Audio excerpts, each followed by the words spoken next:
Imaginez que chaque soir, vous vous allongez volontairement sur une chaise électrique. La tension est faible, elle ne vous tuera pas sur le coup, mais vous subirez des décharges électriques pendant 8 heures d'affilée. Nuit après nuit, année après année.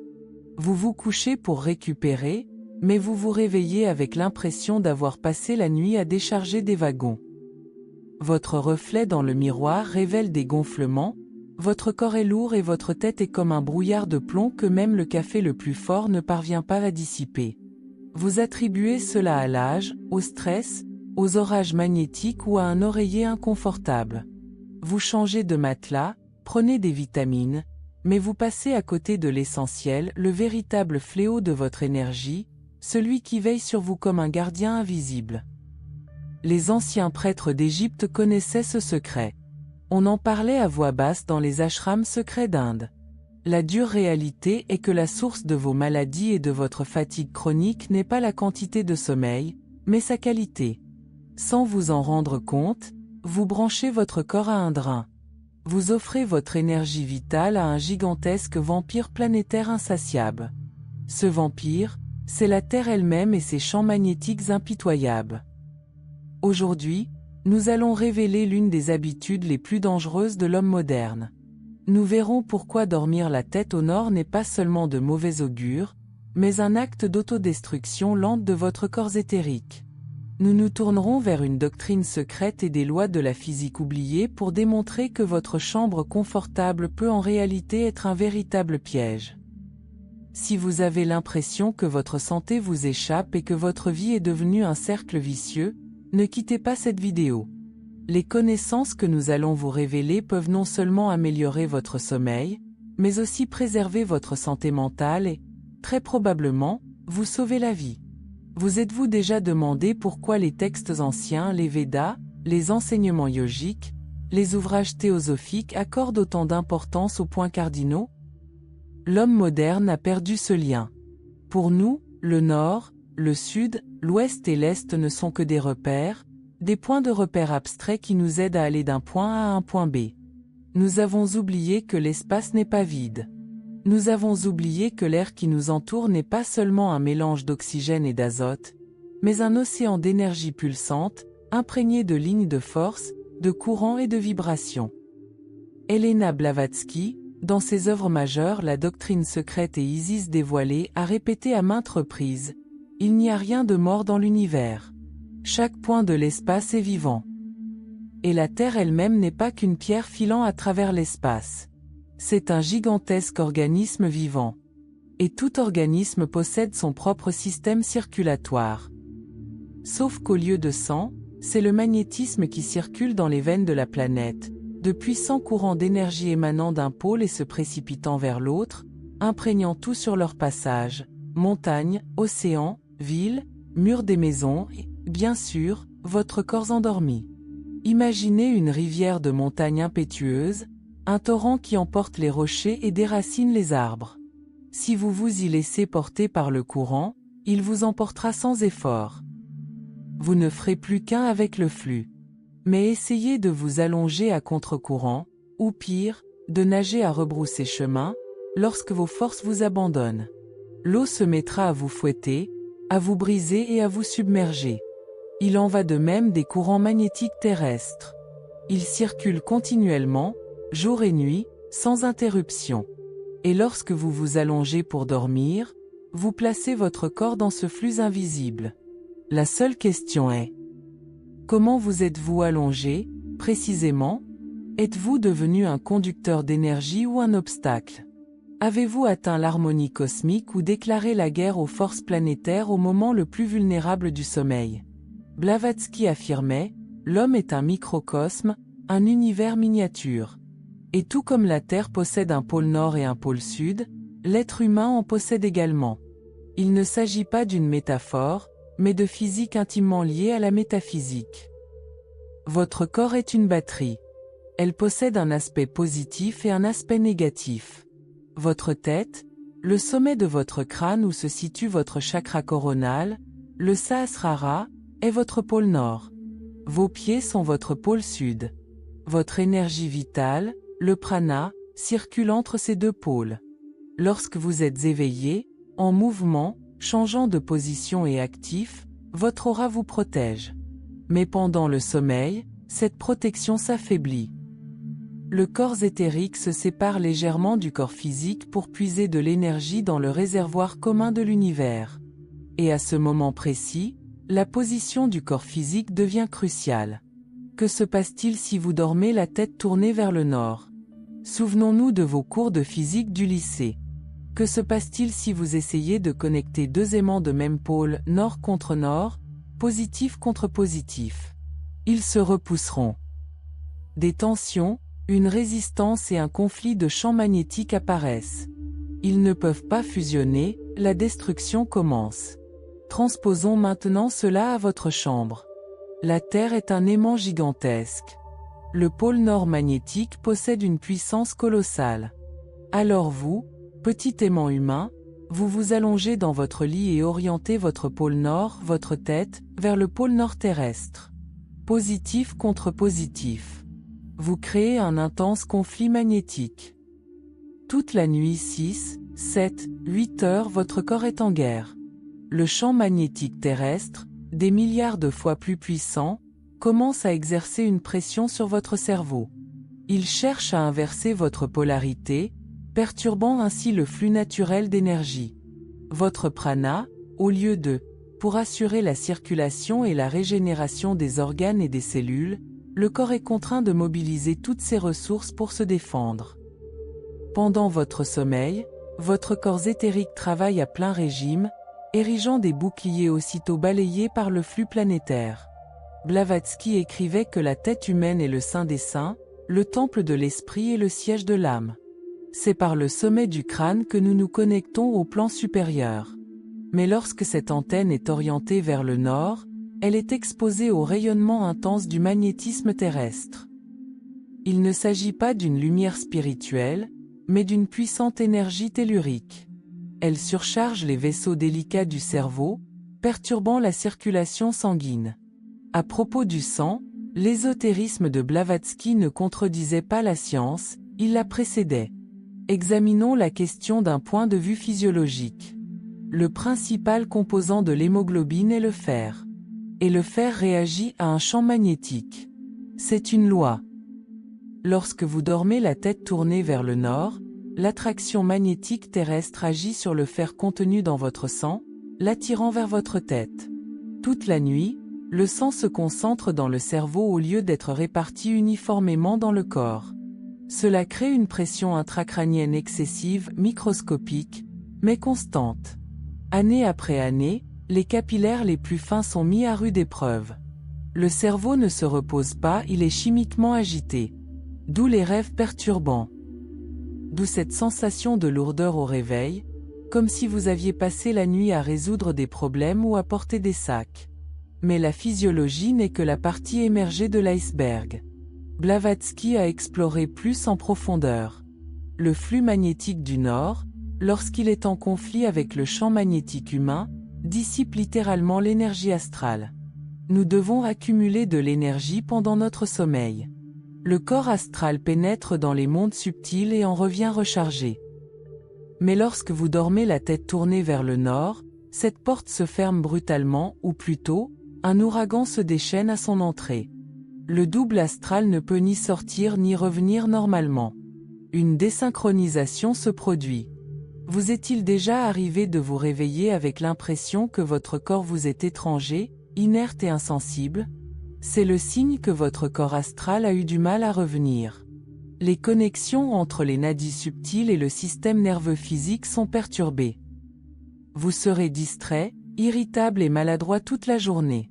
Vous direz « Je me suis levé du mauvais pied ». La destruction ne se limite pas à la fatigue, à la confusion ou à la froideur émotionnelle. Selon Blavatsky, la conséquence la plus dangereuse se déploie lentement, presque imperceptiblement, raison pour laquelle elle est rarement associée à la position de sommeil. Elle avertissait qu'une exposition prolongée à des courants magnétiques contradictoires remodèle non seulement le corps, mais aussi le cours de toute une vie. Le magnétisme, écrivait-elle, gouverne non seulement le sang et les nerfs, mais le destin lui-même. Lorsque la polarité naturelle d'un être humain est constamment réprimée, sa volonté s'affaiblit. Cela ne se produit pas du jour au lendemain. C'est un processus graduel et insidieux. Une personne qui dort la tête au nord pendant des années commence à perdre sa force intérieure. Les décisions lui paraissent plus difficiles. Sa motivation s'estompe. Son initiative disparaît. Sa vie commence à lui sembler subie plutôt qu'organisée. Son champ magnétique personnel, qui autrefois concrétisait ses intentions, s'amincit et se disperse. C'est pourquoi ces personnes décrivent souvent le même schéma. Occasion manquée, hésitation chronique, remise en question constante, le sentiment d'être toujours en retard sur leur propre vie. La domination magnétique de la Terre supplante l'axe intérieur de l'individu. Un champ plus fort impose son rythme à un champ plus faible. La planète ne s'adapte pas à vous, c'est vous qui êtes contraint de vous adapter à elle. Les traditions anciennes le comprenaient instinctivement. Dans de nombreuses cultures étudiées par Blavatsky, orienter la tête vers le nord était exclusivement réservé aux morts. Non pas symboliquement, mais concrètement. Le corps était aligné sur l'attraction magnétique terrestre afin que l'essence subtile puisse être extraite plus rapidement, le fil d'argent dénoué, la séparation finale accomplie. Le nord était la direction de la libération, de la dissolution, de la sortie. Lorsqu'une personne vivante adopte régulièrement cette posture, le corps reçoit une instruction contradictoire.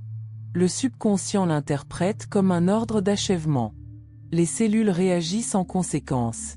La regeneration ralentit. La récupération s'affaiblit.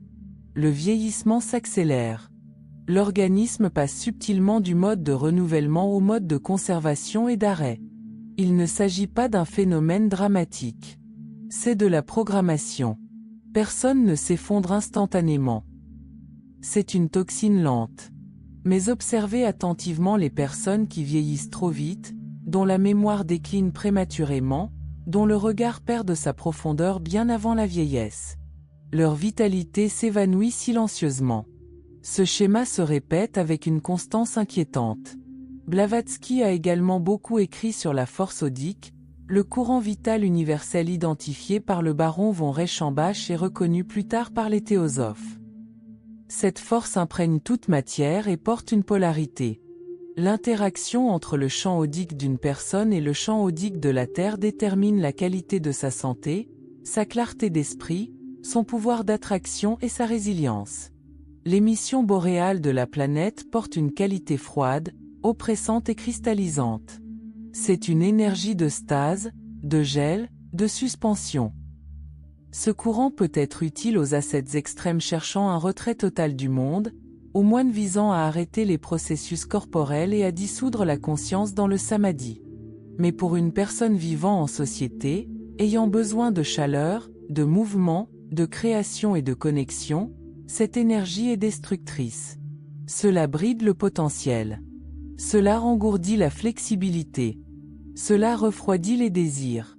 Vous pensez peut-être que tout va bien car vous vous êtes adapté. L'être humain est extraordinairement adaptable. Nous pouvons survivre dans des conditions qui nous épuisent silencieusement. Mais survivre et s'épanouir ne sont pas synonymes. Vivre à une fraction de ses capacités ne semble normal que lorsqu'on n'a jamais fait l'expérience de l'alignement.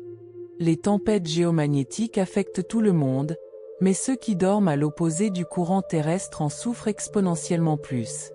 Leur organisme est déjà surchargé, déjà en mode de résistance.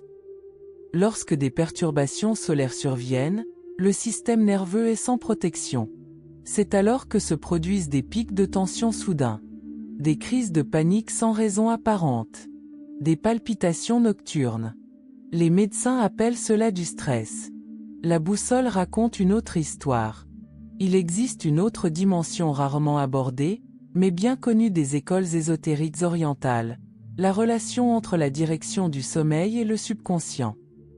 Le sommeil n'est pas seulement du repos. C'est un accès. C'est une empreinte. Pendant le sommeil, le subconscient s'ouvre complètement. Il absorbe les schémas sans filtre. Les courants magnétiques terrestres transportent des résidus informationnels. de la mémoire, peur, traumatism. Le courant septentrional, traversant les couches les plus denses de la planète, accumule les sédiments psychiques de l'humanité. Anxiety collective, douleur, penses fragmentis. Lorsque le sommet du crâne s'ouvre sur ce courant, l'esprit devient un récepteur de bruits qui ne lui appartiennent pas. C'est de là que provient une terreur inexplicable. Des rêves peuplés d'étrangers. Des scénarios jamais vécus. Des émotions sans origine personnelle.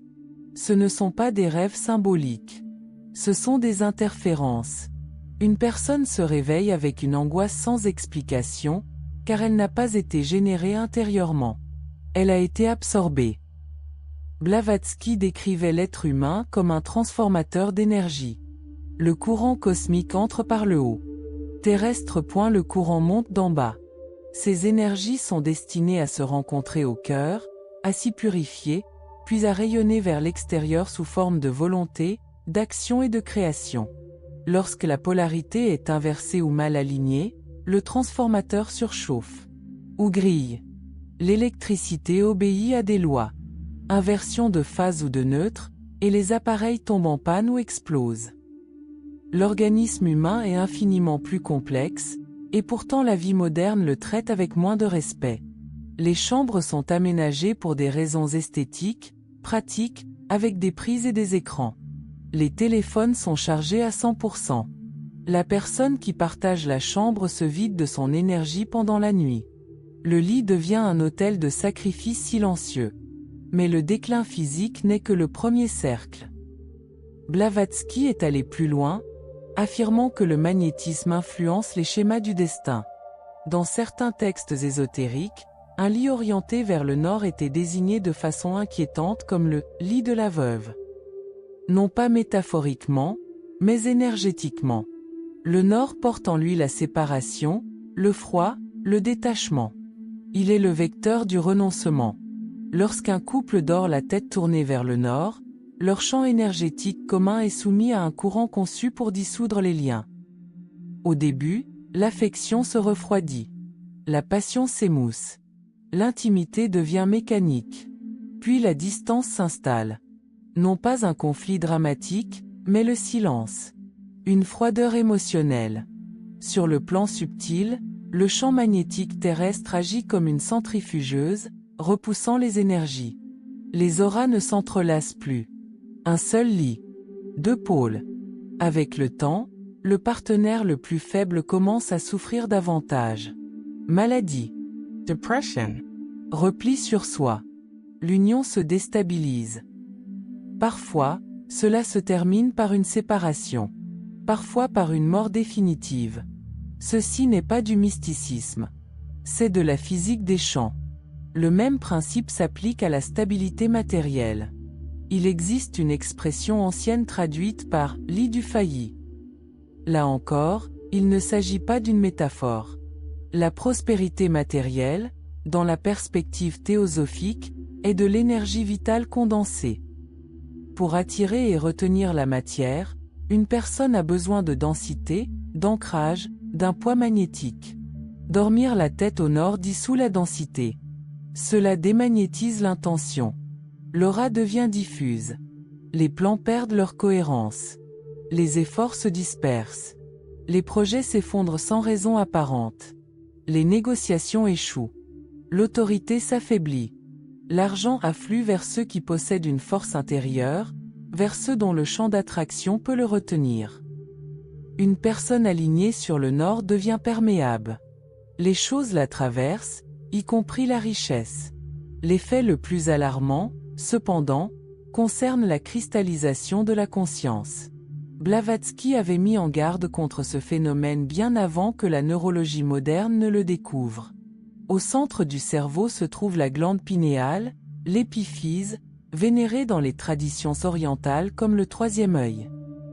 Elle gouverne les rythmes circadiens, l'équilibre hormonal et les processus de régénération. Elle possède également une structure cristalline. Elle contient des cristaux de calcite microscopiques aux propriétés piézoélectriques. Ils réagissent aux champs électromagnétiques. Une exposition constante à une forte pression magnétique accélère la calcification. La glande se durcit. Les vibrations diminuent. La perception se rétrécit. Il ne s'agit pas ici de vision, mais de perspicacité, d'intuition, de reconnaissance de forme. Une glande pinéale calcifiée engendre une personne qui fonctionne, mais sans percevoir. L'efficacité remplace la sagesse. La réaction remplace la compréhension. Le vieillissement s'accélère car l'instinct de régénération s'affaiblit. Dormir la tête au nord agit comme un accélérateur sur l'entropie. Si le nord symbolise la dissolution, alors la direction devient le destin. Blavatsky n'a pas laissé cela sans explication.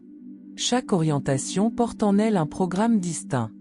L'Est est la direction de l'origine et de l'éveil. Il aligne le sommet de la tête avec le vecteur solaire du renouveau. Même la nuit, cette orientation conserve son élan. Elle favorise la clarté, l'apprentissage et l'équilibre mental. Elle est idéale pour les enfants, les étudiants, les penseurs et les chercheurs. Dormir la tête à l'est aiguise l'esprit, stabilise les émotions et favorise des rêves lumineux. C'est le sommeil de la croissance. Le sud est la direction de la force vitale et de la restauration. Ici, la polarité s'accomplit. Le nord humain s'aligne avec le sud planétaire. L'énergie circule sans résistance. Le corps devient un canal plutôt qu'un champ de bataille. Le sang circule harmonieusement. Le système nerveux se réinitialise. La guérison s'accélère.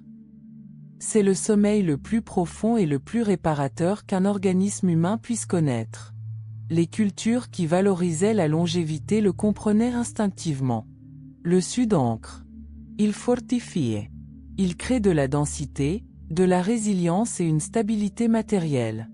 C'est l'orientation des bâtisseurs, des leaders, des travailleurs, des athlètes. Ceux qui ont besoin d'endurance, de résistance et de résultats concrets s'épanouissent ici.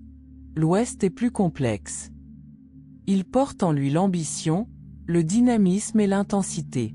Il alimente la réussite et la reconnaissance, mais au détriment du repos. Les rêves deviennent vifs.